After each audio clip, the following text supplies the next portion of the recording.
ini sekarang ini abang, ini abas. Beda lagi ya. Beda Awalnya lagi. ibun sama abang, sekarang abang sama abang. Kenapa sekarang abang sama abang?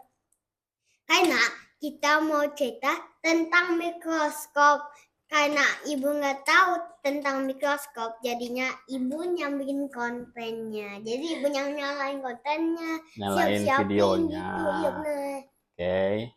Jadi sekarang kita mau apa? Tentang mikroskop. Mau Jadi, tahu apa, Abang mau tahu apa tentang mikroskop? Kenapa mikroskop itu? Jadi misalnya kan kita nggak lihat kuman atau sama sekali. Tapi kalau pakai mikroskop tiba-tiba kelihatan semuanya.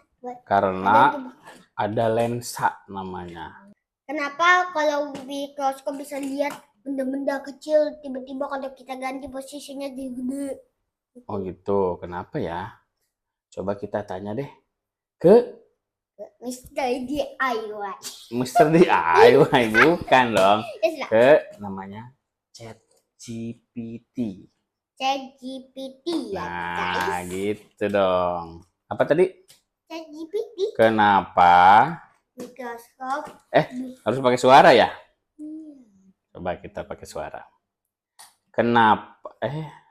Kenapa mikroskop? Sabar. Abang aja. Kenapa mikroskop bisa melihat benda-benda kecil? Tunggu ya guys. Mikroskop bisa melihat benda-benda kecil karena ia menggunakan lensa untuk memperbesar objek yang terlalu kecil untuk dilihat dengan mata telanjang. Mikroskop memiliki lensa objektif yang berfungsi untuk memperbesar objek dan lensa okuler yang berfungsi untuk memperbesar lagi gambar dibentuk oleh lensa objektif.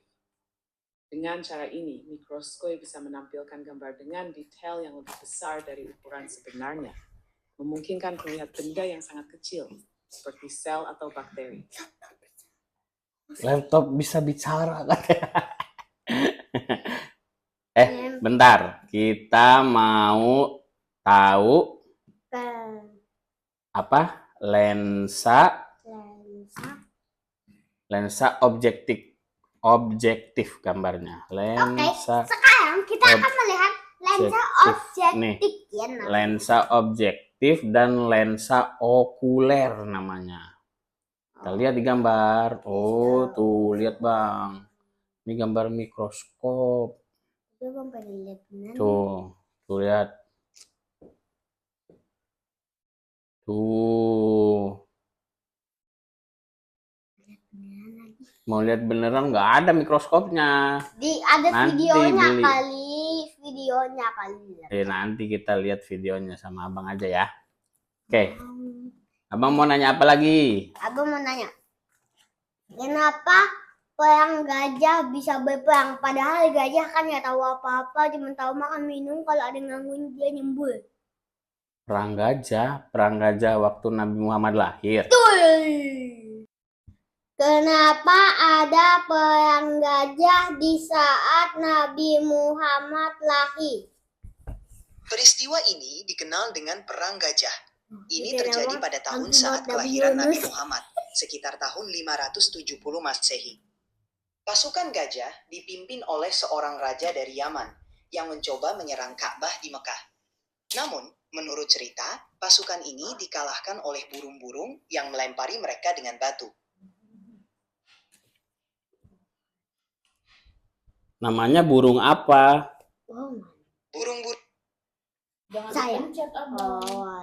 Burung-burung ini disebut burung ababil. Menurut cerita, mereka melemparkan batu-batu kecil kepada pasukan yang mencoba menyerang Ka'bah. Apa Abang mau nanya apa lagi? Batu-batu kecil itu disebut sikye dalam cerita tersebut. Mereka digunakan oleh burung ababil untuk melawan pasukan yang menyerang Ka'bah. Cerita ini dianggap sebagai mukjizat yang melindungi Ka'bah. Apa? Ya, aku mau ngomong. Kenapa tanggal berapa ada perang gajah? Ulang. Tanggal berapa ada perang gajah? Perang gajah terjadi sekitar tahun 570 Masehi, sebelum kelahiran Nabi Muhammad. Jadi, ini terjadi lebih dari 1400 tahun yang lalu. Apalagi mau nanya apa lagi? Mau nanya. Kaum apa yang mau menyerang Ka'bah? Yang itu yang naik gajah. Nih. Abah. Nih. Abah dong, gantian Abah kan tadi. Malu sama Bukan. Apa? Abang nggak malu, cuman abang kan tadi udah banyak kataan, sekarang abah yang tanya. Aku udah. Apa tadi? Iya, Ulang. iya, itu memang sudah sangat lama, sekitar lebih dari 1400 tahun yang lalu. Peristiwa ini 1400 menjadi bagian penting dalam sejarah Islam. Udah lewatnya. Kaum apa yang naik gajah Yang menyerang Ka'bah. yang menyerang Ka'bah? Kaum yang menggunakan gajah untuk menyerang Ka'bah disebut sebagai pasukan Abraha. Pasukan yang menggunakan gajah itu dipimpin oleh Raja Abraha dari Yaman. Oh. Mereka mencoba menyerang Ka'bah, tetapi mereka dikalahkan menurut cerita oleh burung ababil. Tuh. Apalagi? Nih, abang mau tanya. Tanya mulu. Handphone ibu jadinya. Nih, apa tuh namanya? Awas, Sen. Tanya. Nih. Enggak. Tanggal berapa kita turun ke bumi? Kita turun ke bumi apanya? Jadi awalnya kan kita masih kecil, masih surga. Ah. Tanggal berapa Allah kasih kita? Kayak abang waktu itu kan di surga. Terus? Terus Allah kasih abang untuk dilahirin sama ibu. Nih.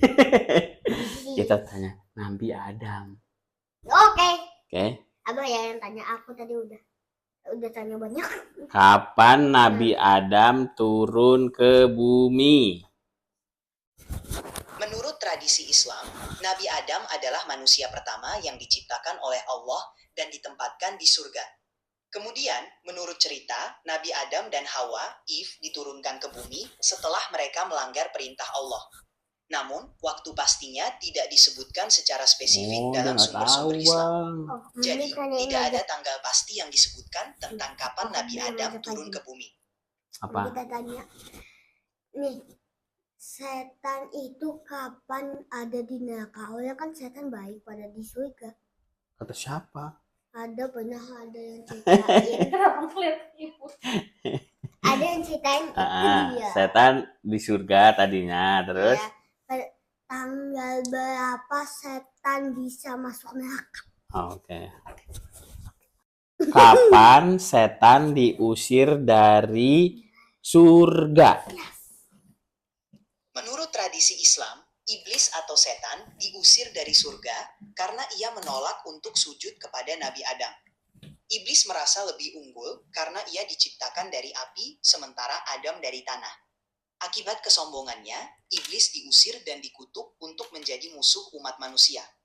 Kisah ini mengajarkan tentang pentingnya kerendahan hati dan ketaatan kepada Allah. Tuh, jangan sombong. Nanti diusir dari surga. Apa sih kok nggak ada suaranya?